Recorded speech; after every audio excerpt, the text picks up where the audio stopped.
Hey there, it is Friday, December 20th, and I am here in Damascus, Virginia, baby.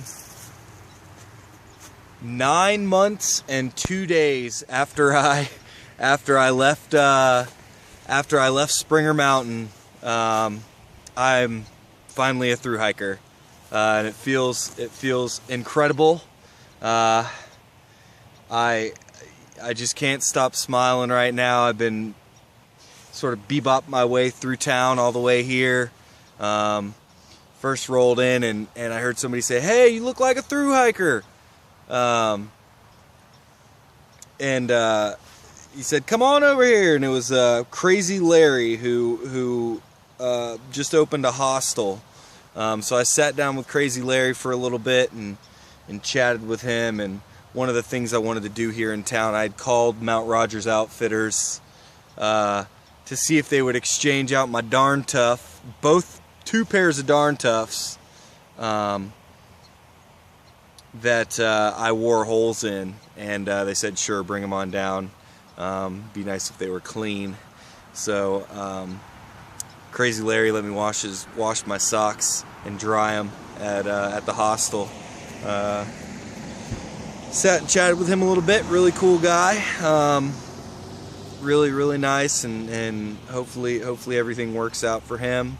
Went down and chatted with everybody at Mount Rogers Outfitter and talked gear for a little bit. They were interested in my pack, being that I have the ULA CDT, because apparently ULA doesn't distribute that pack to outfitters. The only way you can acquire that pack is ordering it directly from them.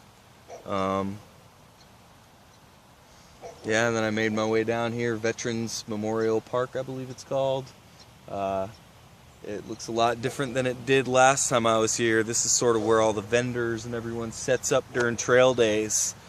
And now it's, down to just a park. You got people walking their dogs and kids playing down there. They've got the iconic Damascus Trail sign, Trailtown USA. It's all decorated with Christmas lights. Nice and festive. And then you've got the shelter that they have over there. I don't know if you can see it. Yeah, shelter right down there, old shelter that they probably relocated here. I've got my sleep system all laid out there, and I guess I'll go through that now. I had promised to talk about my sleep system and show everybody how I've been staying warm in these cold temperatures. Let me show you.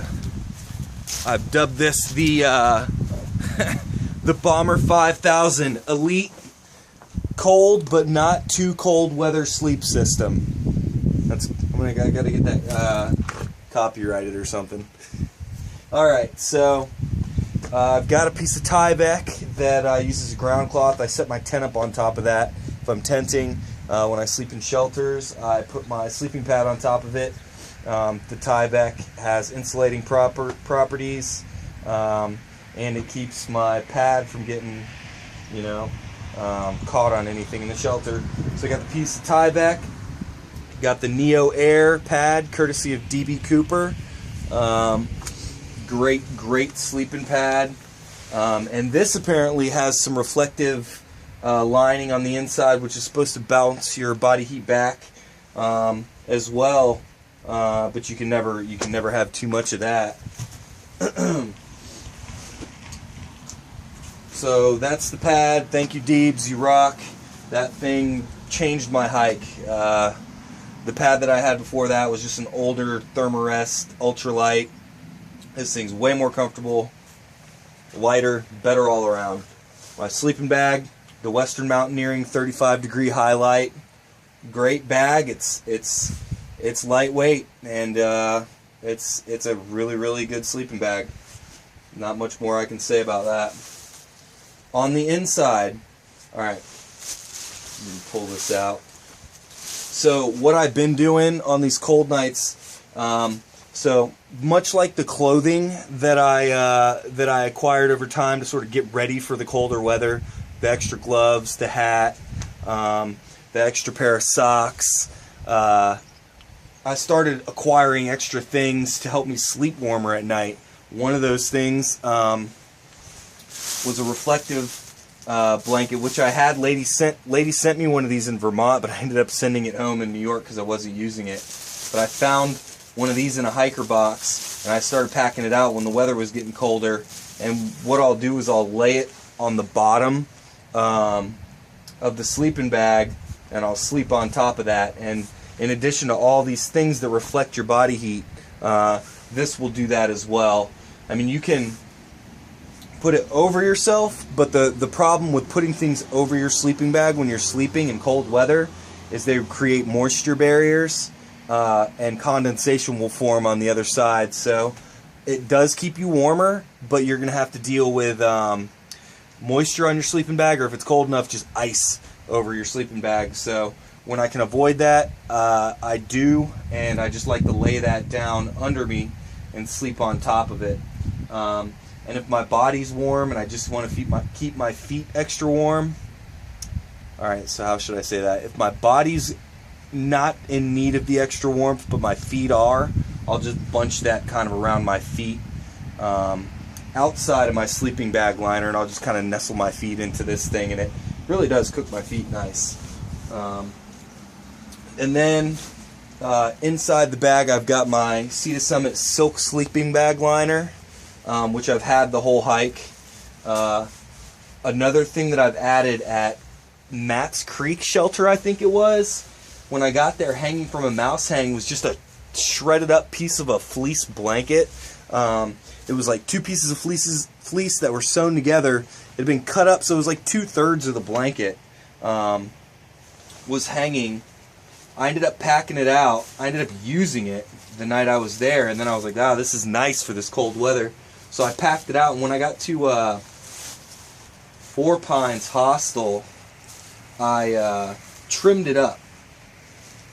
If I can get this thing out of here. Alright, I trimmed it up to where it's just like one corner of the blanket, and I'll see how big it is. It's pretty much just for my legs, and I can slip my legs into it, and it just keeps my legs warm when my torso, I'm layered up on my torso, my core, so that's good. But yeah, I made pretty much an extra like fleece liner just out of this blanket that I found at a shelter. So that inside the liner, on top of this, inside the bag, is what keeps me warm a lot of the time. And then if it gets super duper cold, then I gotta suck it up, and I'll make a hiker burrito, and I'll wrap my my tent around everything and tuck it up under the sleeping pad and over my face and everything, and just deal with the issue of having a wet sleeping bag in the morning. But that's how I've been able to do it. Alright, so the temperatures I've taken that down to, low teens. I wouldn't recommend I mean, everybody's different, so that system may not work for other people, but I'm kind of a warm sleeper, and I've, trial and error, that's what works for me. And I've taken it down to the low teens. You're not, and down there, it's not comfortable sleeping, but you're going to survive. But I can go down into the 20s and sleep comfortably with all that, so into the low 20s. So yeah, that's that. Said I'd talk about it, and I did. Not a whole lot else to talk about. This is not the momentous finish that Katahdin is, but Trail Town, USA, great place to be. I will say I had the Grayson Highlands yesterday, and been in the Virginia Highlands for a few days, and that's some epic stuff. It was really nice. I got a lot of good pictures and videos. Saw some ponies. Had a wonderful time going through there. there were a lot of points where I just had to stop, just look around and smile and scream a couple times, just super excited. And I wrote in the shelter log that I was so glad.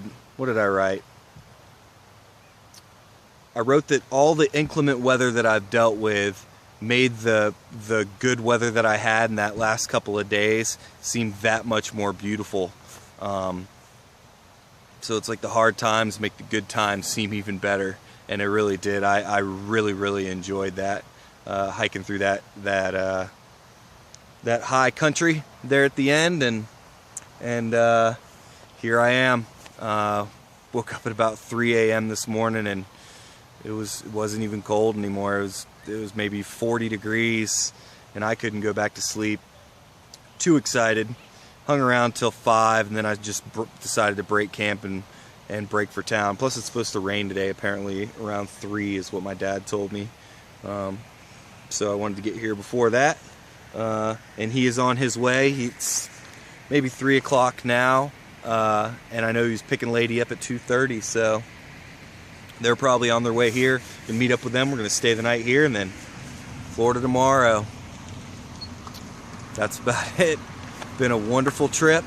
Thank you everyone for watching, for all the subscriptions and the positive comments. That stuff is really encouraging and helps when you're hiking along.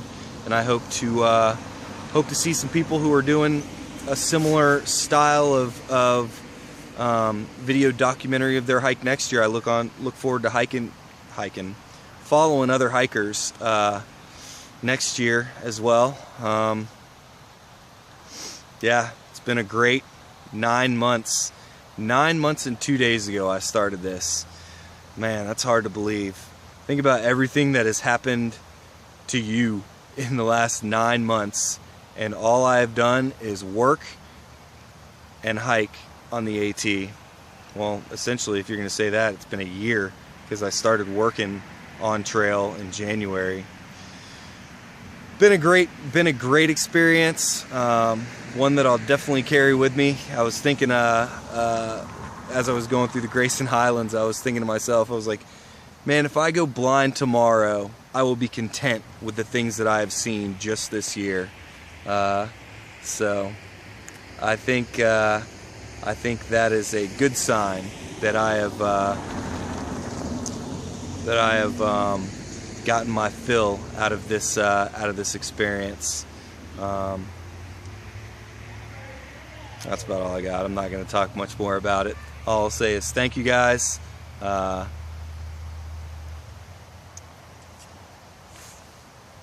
a good one.